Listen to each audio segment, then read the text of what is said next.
Thanks so much for joining everybody today. I'm really excited to be here on behalf of Trillia and having the distinct pleasure of introducing our friend Oz. Oz, as was mentioned, is the Senior Vice President at Santander currently. So he oversees brand, media, and also creative integration, which is no small feat. He is responsible, as mentioned, for really nurturing and building the brand, which is still sort of at its infancy in the Northeast. He has quite the extensive background. He has over 15 years of experience in the industry, working on all sorts of categories, ranging from insurance. So we used to work on Progressive, for instance, also some work on TD Ameritrade in the airline space, so really covering a lot of categories. He's also worked all over the world. So he's worked in markets such as Abu Dhabi, Bahrain, New York, and of course Boston. So I'm really excited to be able to introduce him today. Outside of the office, he is an avid golfer and photographer. I cannot speak to his golf game, but I do know that his photography is beautiful, so I highly encourage you to check it out. Golf is pretty good too. That's probably up for debate, I would say. But without further ado, please join me in welcoming Oz.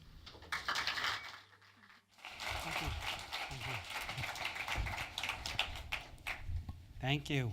It's great to be here. Before I start, I want to thank the Ad Club for having me up here. Thank you for giving me this opportunity, recognizing that the work that we're doing is worth coming up here and talking about, so really appreciate that. And before I get into the presentation, I want to thank a few people in the room. I wouldn't be here if they weren't here or if they hadn't put in all the work that went into what we're going to see today. So there's a bunch of folks from Santander in the front. I'm not going to look at them because they're going to try to put me off my game. But it's thank you for being here. You hear me talk at work all the time. So the fact that you're here again to hear me talk, thank you for that. There's a lot of folks from Arnold here. It's our advertising agency. And they've been part of our journey from day one. All the work that you'll see and hear about today, we couldn't have done it without their support and their creativity. So thank you for being here. And Trillia, obviously, our media agency as well. Thank you for sponsoring the day and also all the work that you have done to kind of bring this campaign and the work to life. So thank you all. And thank you everybody else who's here as well. I was driving and I realized this is the first time I've had to come and talk where people have paid money to come and listen to me, which is... there's no refunds, by the way, so, but we'll go with it. Right, so Santander, it's a bank. We operate in the Northeast, and we started with sort of this question, right, when we launched October 13, 2013, right? And at the time, how we were defining ourselves was very functional, right? So things like we're a Spanish-owned bank, operating in the Northeast. We've got a bunch of branches and a lot of ATMs, lots of money in deposits, and we employ a lot of people, right? So not very inspirational, right? So if we walked around the hallways and asked people, hey, who is Santander? What do we stand for? You would get answers like this, right? That we're a bank, we have checking accounts, we have saving accounts, we lend money. So not very inspirational internally for employees, as well as customers, right? They needed to believe in a bank that they have relationships with. We're a good bank. We're a good bank. Our bankers, our products and services were kind of very strong, but the meaning behind it was missing, right? So that's the journey we started on. And we were known as a red bank, right? So when we switched from Sovereign Bank to Santander Bank on October 13th, 2013, the sign switched. There was a big unveiling in New York. Mayor Bloomberg was there with our chairman, Botín, at that time. There was a big unveiling, and people noticed us, right? Because the branches just changed automatically, overnight, right? So this big sort of red beacon of light on the street was there. So we went from literally zero brand awareness, people not knowing who we were, to a little bit like it's a red bank, right? And people were having a tough time kind of pronouncing our name too. I bet you in the room you'd have a tough time, right? So Santander and a lot of other ways to pronounce it. But And the logo as well, right? Like, what does that mean? There's meaning behind that, right? So a lot of things that the opportunity was there to unpack and build meaning behind it, right? Brands and institutions that have had a long history, that have been around for a long time, it would be very hard for them to change perception or build new meaning, right? We saw that as an opportunity because people didn't know us, to get them to know us, but know us for something that we stand for, right? So that's the journey we started. I'm going to play a video that was shot a year ago. It's all natural people on the street answering a simple question: who is Santander? Yeah?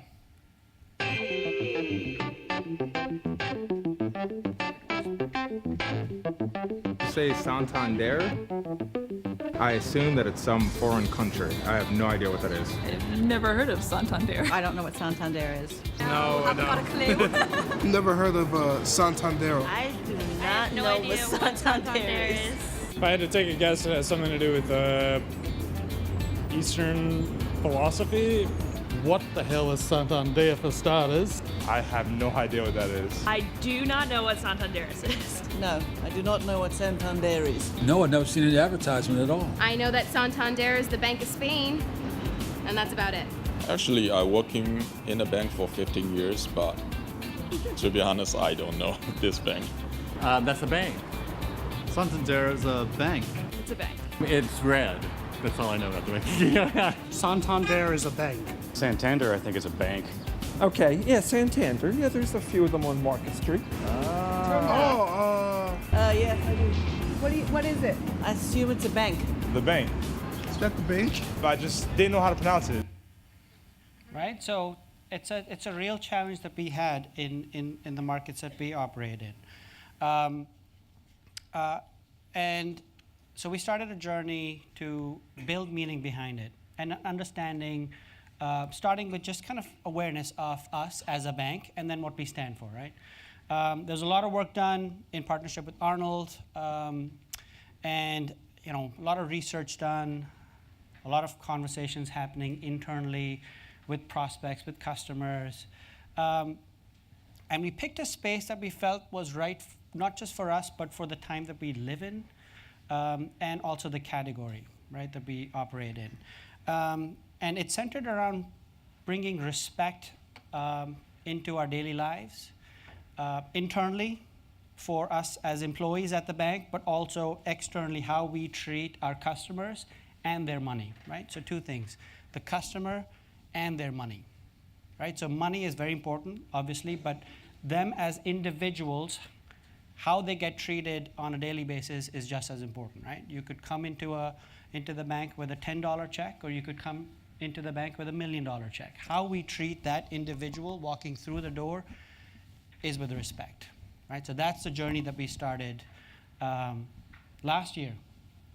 So we started operating as Santander in the US Northeast in 2013, but I argue that we started operating as Santander with meaning, with a purpose in Jan of 2018, right? So still very, very early days. I keep saying, I had the distinct pleasure of working on American Express in the Middle East, and at that time they were celebrating their 150-year anniversary.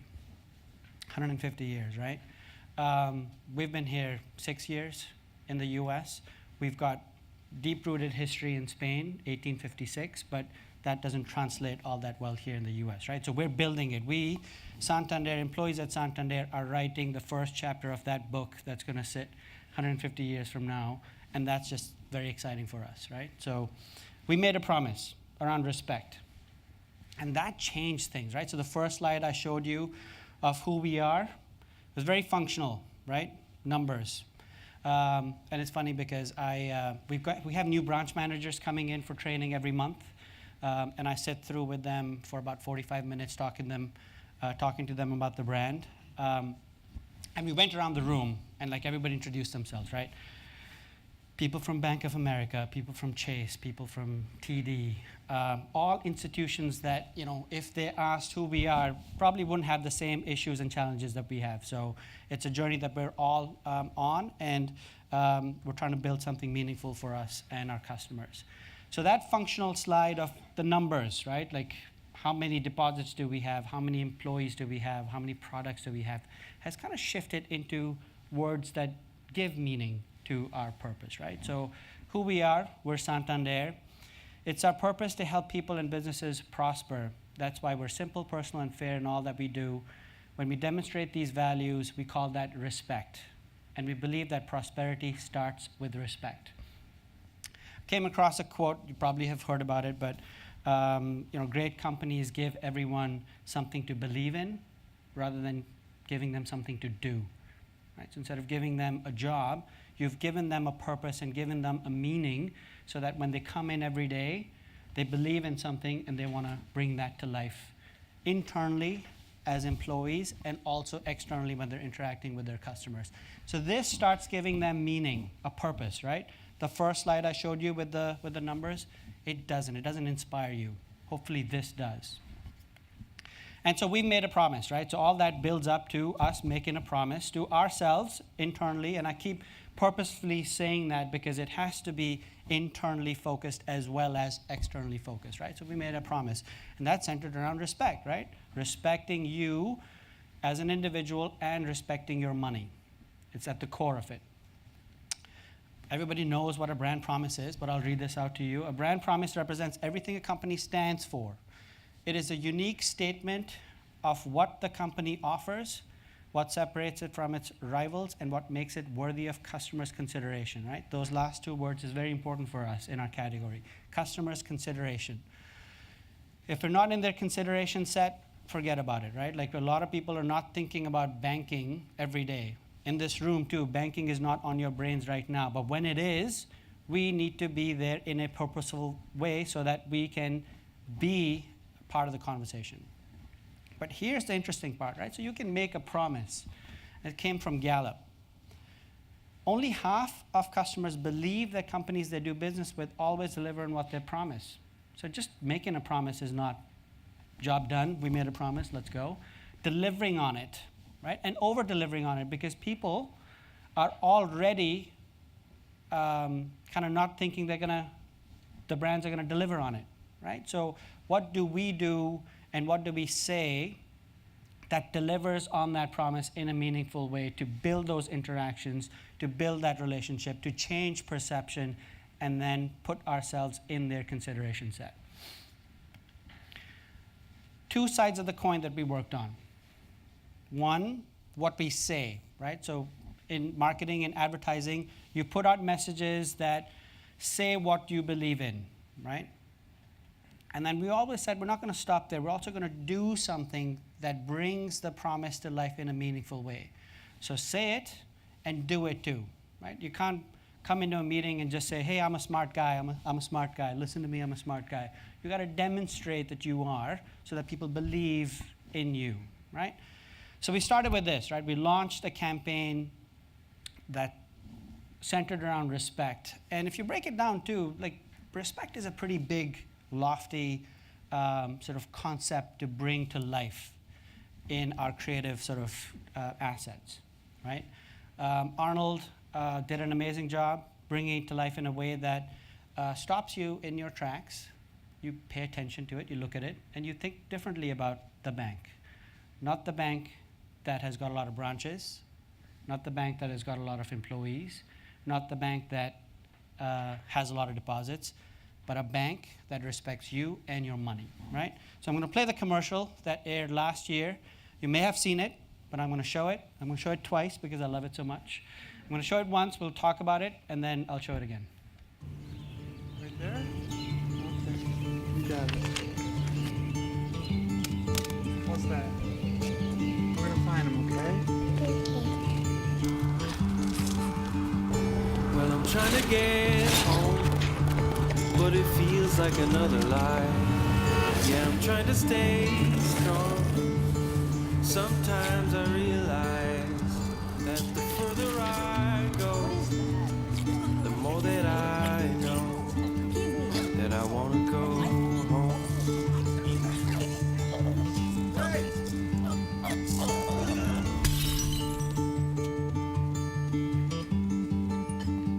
Well, I'm packing my bags, Another day in another town. What a fool I am. Can't seem to settle down. 'Cause the further I go, the more that I know that I wanna go home. I wanna go home. I wanna go home. At Santander Bank, we want you to prosper. That's why we treat you and your money just like you would, with respect.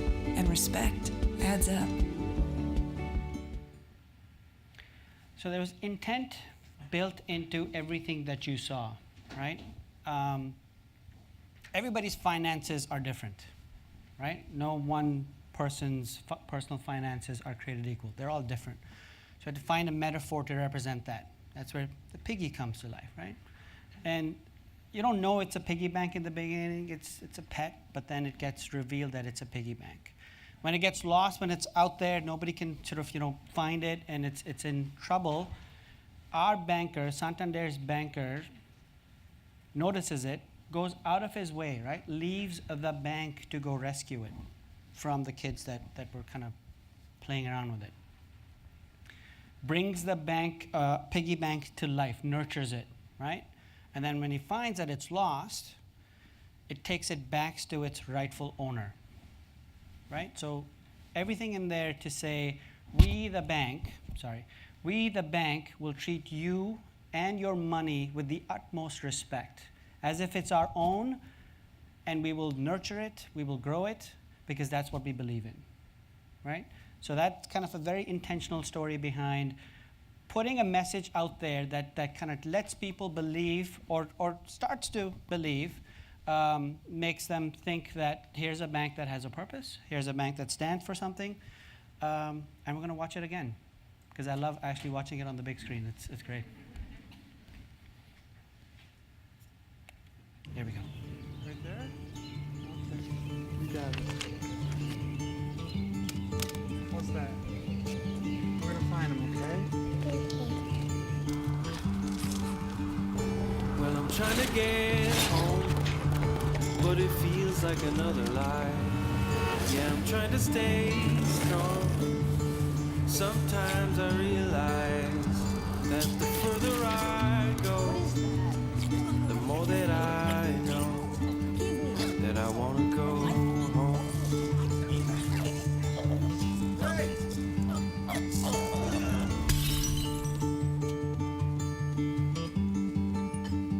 Well, I'm packing my bags, another day in another town. What a fool I am, can't seem to settle down. 'Cause the further I go, the more that I know that I want to go home. I want to go home. I want to go home. At Santander Bank, we want you to prosper. That's why we treat you and your money just like you would, with respect. And respect adds up. I have the best job in the world, because we get to do work like that. Thank you. And I'm not saying that because my boss is sitting right in front of me. I do have the best job in the world, because we get to do work like this. And you could, if you look at the category work, you don't see work like this, right? And it's intentional as well, because we're in the competitive footprint that we operate in, we've got tall trees that we're up against, right? The Chases of the world, the Bank of Americas. If somebody works there and is here, I apologize. But we have to go up against them, right? We have to carve our space so that people recognize us and consider us. So work like this cuts through and tells a meaningful story. The other thing is, you have to win the customer's heart and their minds, right? You got to do both. It's not one or the other. So you can get at their hearts with work like this that sets the sort of bar high in terms of what the brand belief is, but then you got to get here as well in terms of, well, the why. What do you have to offer, right? So you do brand work and you do product work. But do product work, we've done product work that sort of brings a smile to your face, right? So this, actually, a lot of people, it's funny, when this launched, I mean, our Twitter sort of, the conversation, social chatter around the brand sort of took off, right? So prior to the spot launching, a lot of people didn't talk about us in the social space. A lot of it was not in a positive way, right? But this came out and people were watching it and just like, called us out and said, I'm closing all my accounts and I'm bringing them to Santander. Brings tears to my eyes, right? So you get the emotional side through it, and you get to this part of your body through this work. And then we did product work, and I'll show you one spot and we'll talk about it. This is Mr. Squat. Jack. I got him from my bank. You got Jack Squat from your bank? You didn't get one? No, I got an app that lets me quickly check my balances on the go. I don't do that. At Santander Bank, we give you and your money respect, not surprises. So simple way to bring a product message to life, but I saw people smiling. Puts a smile on your face, right? It makes you like the brand and the bank just a little bit more, right? That's what we want people to do, like us and then consider us. Funny story, that guy on set, he squatted for what, 5-6 hours like that? And I think when he left, right, to the airport, he was in a wheelchair because he couldn't walk. He squatted that much. I'm not making that up, right? I'm looking at the. But again, winning the hearts and minds of our customers is important. Now, the other impact that this work had was internal, right? When these spots started airing, and employees of the bank started watching them, right? We had them in prime placements intentionally to get those eyeballs, right? There was a sense of pride that swelled up, right? That we work at a bank that believes in this. It's a moment of pride for our employees, right? Because prior to this, we hadn't put a message out there that kind of made them believe, right? Like the functional slide that I showed you, that's what they believed in, right? But you start putting meaning behind the story, it gives you a different sense of pride and ownership of what you do. And then the other side of the coin, right? So we said what we believed in through our advertising. There was a lot of social work out there. There was a lot of digital advertising built on. Radio was in the mix. So we kind of put all our messages out there, all laddering up to us delivering the promise of respect. But we said it, right? We said it. Now, there was a lot of work happening behind the scenes operationally because we obviously want to put a message out there, then not have our branches and our call centers deliver on it. There's a lot of work behind the scenes, but I'm giving you the marketing perspective, right? I can spend a couple of days talking about the other side of the fence, but a lot of work went in behind the scenes to make sure, hey, when we put this message out there, customer walks in, you can have a believable interaction that says, yep, we deliver on that promise, right? But from a marketing point of view, we put messages out there that said what we believed in, and then we said, all right, we're going to do something meaningful in the world that demonstrates respect in a different way. And we did this. I'm going to show the video, and then we'll talk about it. You, the so-called media. The administrative state wants to take away guns. Masculinity to them is an awful thing. And for so many women. This is the world we live in now. No, yes. During a climate in which disrespect has seen dramatic increases, Santander Bank boldly launched a brand platform centered around respect. By building an experiential platform of understanding, Santander set out to bring respect not only back to banking, but to their communities as well. They set out to create empathy for a group of people that deserve our respect, the homeless, but not just any homeless, the working homeless. I was working 2 jobs, and it wasn't enough for me to afford a home. No matter how hard you try, you still cannot make it work, and you can still not support your family. As it turns out, 25% of the homeless population is employed.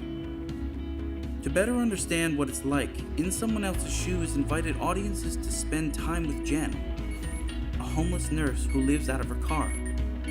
So this is what it looks like to be me. Jen, a 35-year-old homeless woman. viewers were invited to interact with an industry-first augmented reality film experience. By marrying volumetric capture with long-form narrative, people could engage with Jen and freely explore her world like never before. Hey, Mom. Yeah, huh? Nothing. Never mind. Okay. Bye, Mom. Love you. Love you too. I just never considered it. You would assume someone with a full-time job would have the security to be able to afford an apartment and a home. And I like how they're actually putting it into perspective, like you get to feel Jen's experience. I could easily be Jen. There's a lot of people out there who are doing, good things and trying to help others and not getting anything back. Those who stepped into Jen's shoes were asked to go a little further. And so over 3 days, the In Someone Else's Shoes app tallied their mileage, and Santander donated $10 for every mile walked. The experience changed more than people's perspective. It changed the lives of those who needed it most.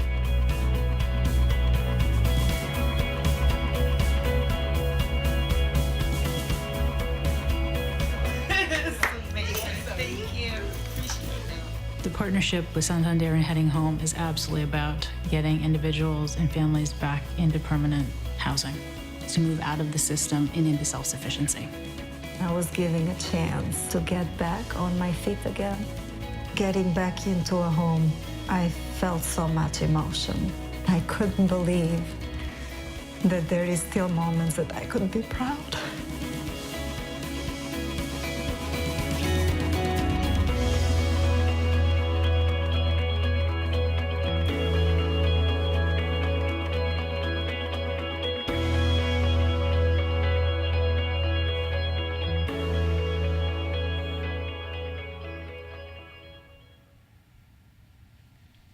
Most part of that work I've ever done in my career, right? Meaningful, thoughtful, and you may ask, why that, right? So I'll ask a couple of questions of the audience that you have to answer very honestly for this to work, right? If you don't, this segment of the presentation can be edited in the recording.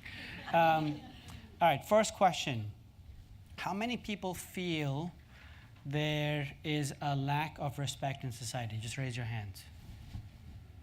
Look around. Almost everybody raised their hands, yeah? Now, how many people, second question again, answer honestly, how many people feel or think they are respectful of people around them? That's the problem, right? Everybody said they're respectful, yet there's a lack of respect in society. It's a false positive, right? That's what we call the respect gap.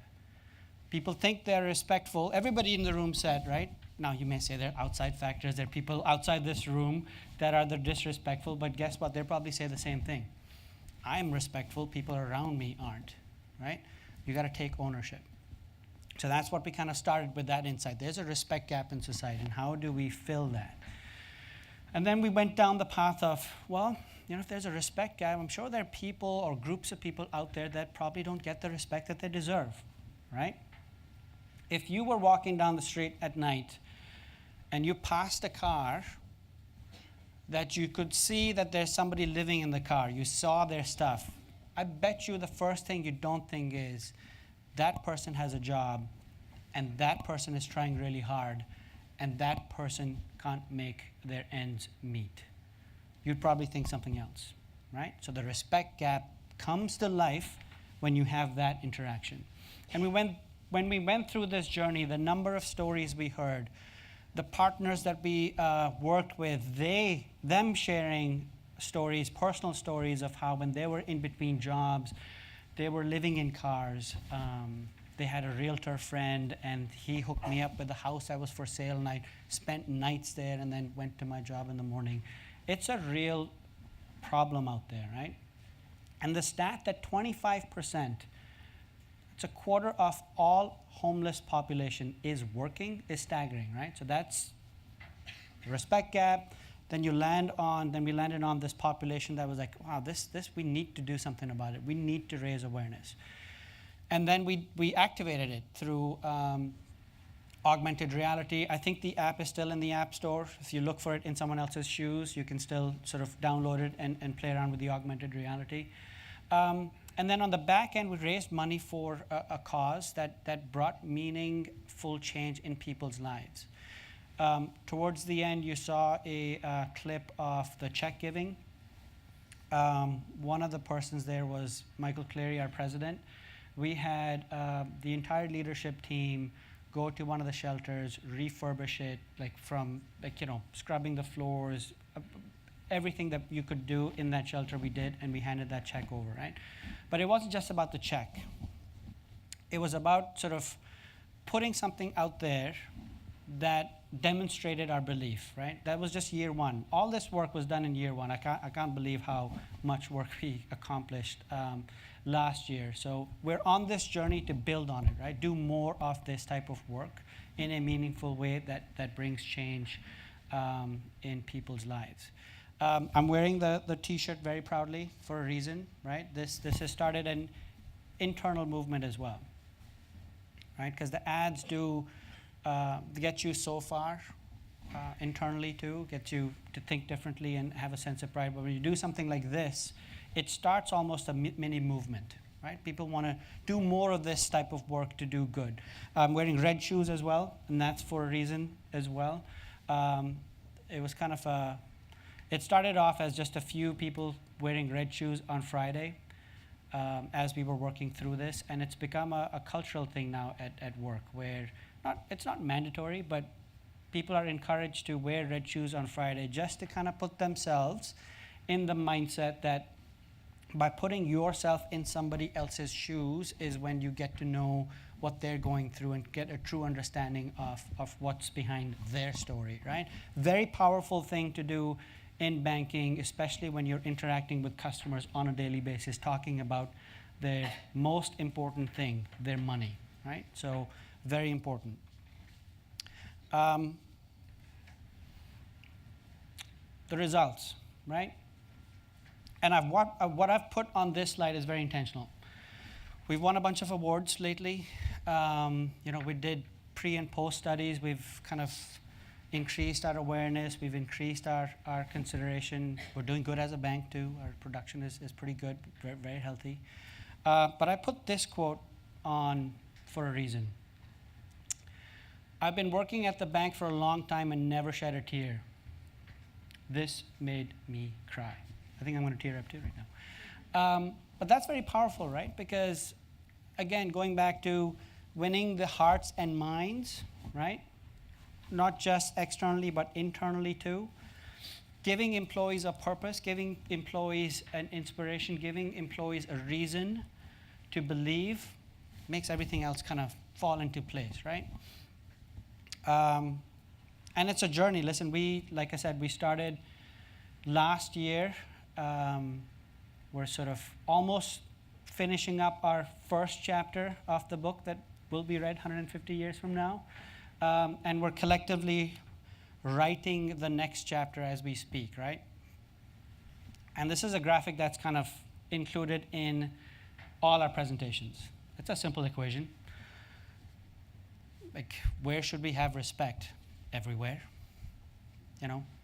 Just don't think about it. Put it at the center of everything that we do. Everything starts with respect. And it takes time to move a ship, right? It takes time. But having done all the work that we did last year and the new work that we're working on, hopefully next year I can come back or somebody else from the bank can come here on this stage and share how we've progressed the work. But it's a simple equation. Everything starts with respect. Non-negotiable, right? And I'll end with this, and then we'll open it up with Q&A. We all deserve respect, no matter who you are, no matter where you come from, no matter how much money you have. And I said this in the beginning, right? You walk in with a $10 check, or you walk in with $1 million check. You deserve the same type of respect from us, and quite frankly, from everybody, right? It's not just a belief that we have started, but it's a universal belief, right? Everybody should be respectful to everybody. That's all I have. Thank you for listening.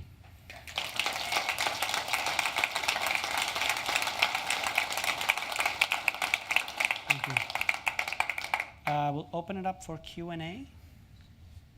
If anybody has any questions. Hi, Yes. Oz. Great presentation. Thank you. I have a two-part question. The first part is, I have a good sense after seeing the videos and your speech who the target audience is, but could you clearly define who your target audience is? And the second part is, other than traditional advertising mechanisms, TV spots, radio spots, how do you try to reach and expand your audience and attract new customers? Yeah, that's a good question. As a bank, the audience is broad, right? Because you have to be appealing to everybody, quite frankly, right? Because your banking needs, starting from coming out of high school or getting your first job and you to deposit that check, all the way down to when you're starting to think about retirement and retiring, like your banking needs exist. Now, the age group can sort of bucket you in different places, but it's your life stage moments that really define your banking needs, right? So we have a broad audience, but we also kind of focus more on the millennial audience as our kind of sweet spot. And in terms of kind of reaching the audiences, there's no one single answer, right? Like we are deploying all the channels that are necessary to get to that audience, right? So you do TV for mass broad awareness, right? We've got a content hub called Prosper and Thrive that is, we started that about 2 years ago. It's full of content that targets the millennial audience in ways that maybe our TV advertising doesn't, right? So we find places where we have gaps and we activate channels and tactics that fill that gap for us. Thank you.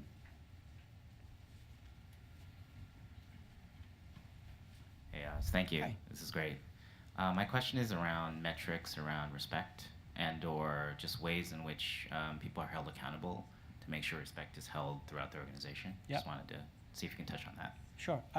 So when we were, like I said in the middle part of the presentation, when we were launching this, we were very mindful of doing this internally. Even before the message went out, we started internal operationalization of this message, right? And we came up with what we called mission critical items, right? There was a list of things that we had to kind of move our metrics up in order for us to be, we were never going to be 100% perfect because we knew that takes a long time, but be in a shape where we can put this message out there and meaningfully deliver on it, right? So our call center metrics, how the branches interacted with our customers on a daily basis, those are monitored at the leadership level on a daily basis to make sure there was meaningful movement happening before this work went out. We were ready to kind of pull the plug on the launch of this until we felt comfortable that part of the equation was set in place. And we're continuously, there's engagement surveys that happen, engagement surveys that happen throughout the organization that gives us a pulse of how the employees are feeling and thinking about this. And quite frankly, the leaders in the bank are pretty well connected to their employee base and their teams to gauge how people are working this message or weaving this promise into their day-to-day and keep an eye on it. You can do service all day long, but you have to be fine-tuned enough to pick up on the daily interactions that you can be like, oh, that's not right, you gotta fix that, and not walk away from it, but walk towards it. Yeah, thank you. Hi, Alyssa Hello. with AMP Agency. Thanks for being here. Thank you. Can you speak a little bit to the business impact that the brand work has had in the past year and a half, 2 years? Sure, yeah. We have, I can't share the exact numbers, but we have seen positive impact on our branding messages across the board. So in a lot of the tactics that we were lacking a brand message, right? Our direct mail and other tactics, when we started infusing the message in, we started seeing meaningful lifts in our activities, right? So before Jan of 2018, which is last year, the only message that we had out there was our checking account. That's all we had, right? So we were a bank that had a checking account.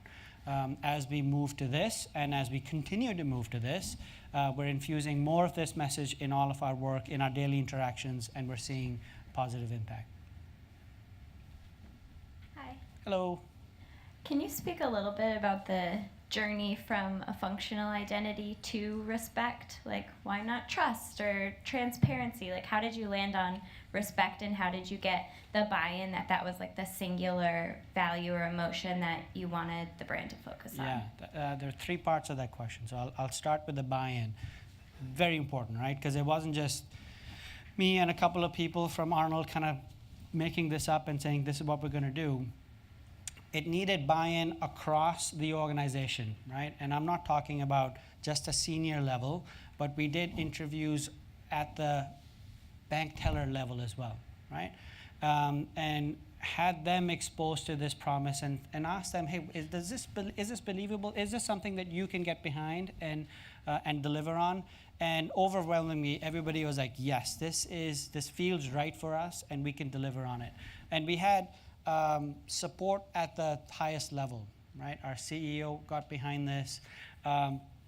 So we're Spanish-owned, so our kind of mothership is in Spain.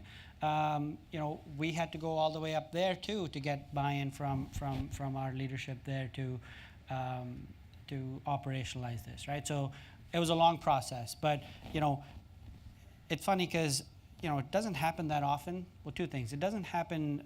You don't get this opportunity a lot where you're kind of defining the soul of a company. You do campaigns and advertising, sure, but like defining what the company stands for, that doesn't happen too often, right? And the journey that we went on from beginning, that once we landed, our research showed that this is kind of the right thing for us. It didn't waver, right? It brought people along versus having us kind of maneuver around it. So that was I will say seamless, but it took a while. It had its challenges, but it worked out. In terms of how we landed on it, it was a lot of work done. Look at cultural trends, right? Look at the competitive landscape on how the competition is behaving in the marketplace.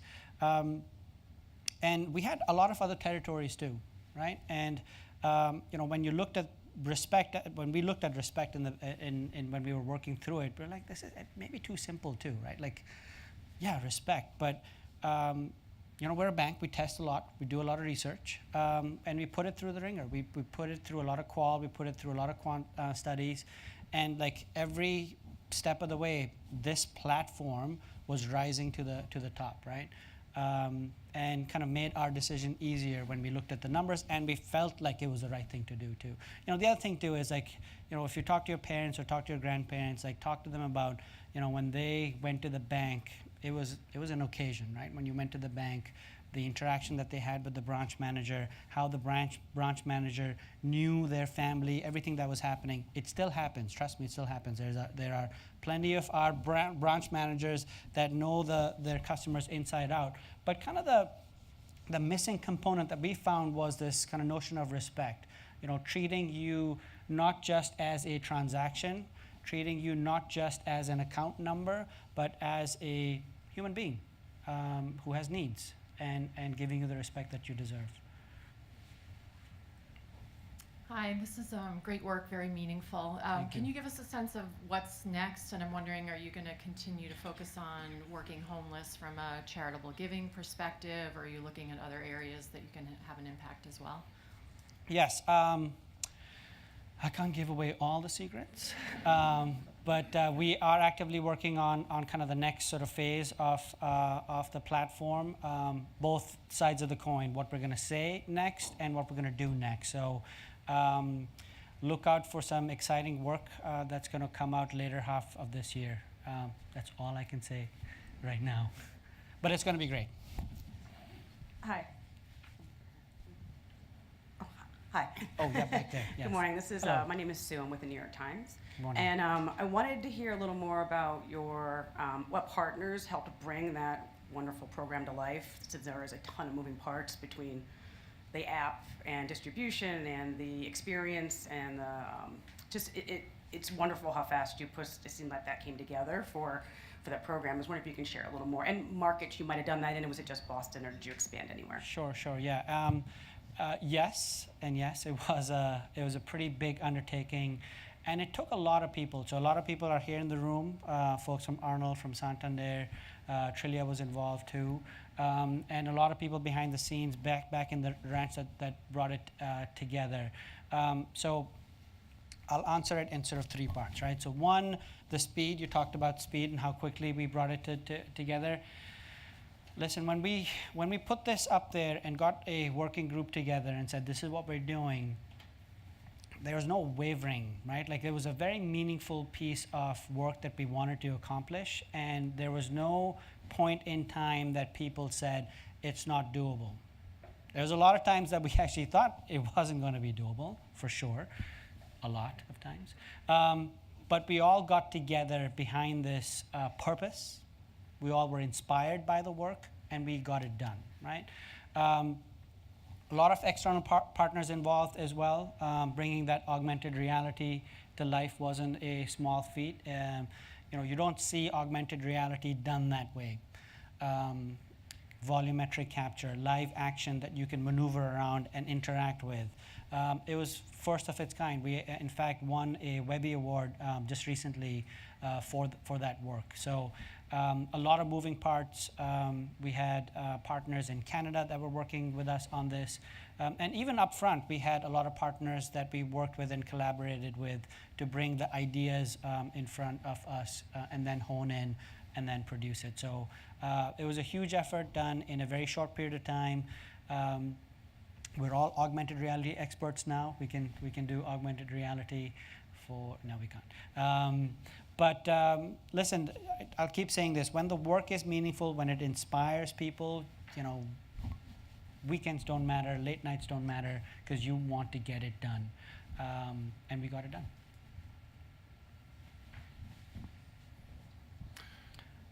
Hi, Oz.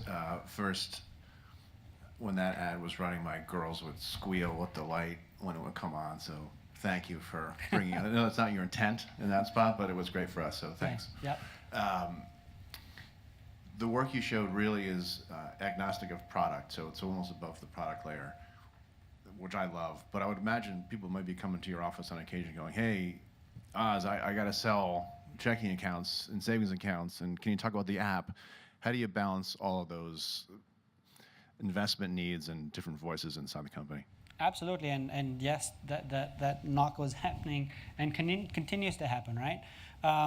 Which is why, I showed you the product spot, right? We have a lot more of those messages in market that are currently airing. So, we're still in the build stage, right? We have to build the platform. We have to build a foundation off of which we can do more things, and that's where the brand work sort of helps, right? At the end of the day, a checking account is a checking account is a checking account. You can get a checking account anywhere, right? But the brand layer, the purpose-built brand layer, is the one that's going to differentiate us from the bank next door, right? So there's a lot of meaning behind that, right? And then we're constantly testing our weights in terms of how much weight should we put behind the brand message versus the product messages that you saw, right? The one that I showed, Jack Squad, talked about our mobile banking. We have a spot about our checking account. We have a spot about a feature of the mobile app, right? So we're constantly figuring out what that right mix is of messages, but steadily building on that brand layer. That's not going away, at least while I'm here. I'm not going to let it go. It's important for us. Any question over there? Hey, Andrew Willis with Business Insider. Andrew. Hey, good to see you. Good to see you. So with banking, the intersection of banks and technology seems to be a very hot button topic right now. So do you mind telling us a bit more about how Santander intends on using technology to build on that respect experience with the consumer? Yeah, absolutely. And that's a very good question. And we're actively working on that aspect. We've done numerous studies that talk about where people expect to get the respect, right, and the channels in which they interact with daily. and it's funny because they don't say the mobile app or the technology are the places where they expect that interaction to happen. It's more the face-to-face and the on the phone, right? So there's work to be done, and there are teams actively working on it. The other thing that we have working for our advantage is our global parent that operates in a lot of different countries. They provide us with a platform. They may be working on something in Brazil that's working really well, so we can learn from that. All markets are not created equal, but that gives us the opportunity to look at our sort of partner countries around the world and see what they're doing that we could bring in here. So a lot of work happening in that space, absolutely. And this is our last question. I'm loving the questions, thank you. I'll try to make it a good one. All right, all the pressure. Thanks for coming. So, Thank you.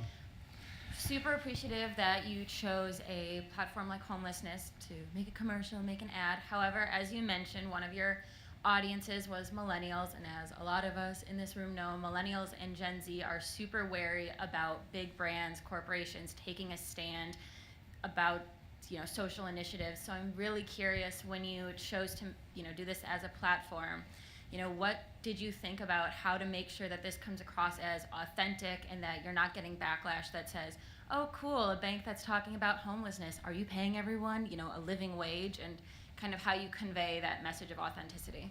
Absolutely, and listen, that's a challenge not just for millennials but for everybody, right? Like the stat I showed that you make a promise, half of the population starts off not believing you, right? So you got to do something meaningful to gain that trust, to build that trust, right? And we're on that journey. In terms of why we chose that topic, the bank has played a meaningful role in the affordable housing space. We've made a commitment of around $11 billion over the next 5 years in that space. So, there's a lot of that happening behind the scenes. We intentionally didn't include that in this, and this, by the way, was all online. It didn't run on TV, the work that I showed you, because, we don't want to be too chest beady as well, right? Like, oh, look at us, look at what we're doing. But we want to put the right message out there that makes an impact and has a meaningful emotional connection with our consumers and our employees, right? So, which is why the work that you saw is shaped purposefully like that. But you pull the curtain and look behind the scenes. The bank is actively working in that space and making meaningful contributions. Yes. Thank you for your question. Thank you, everybody.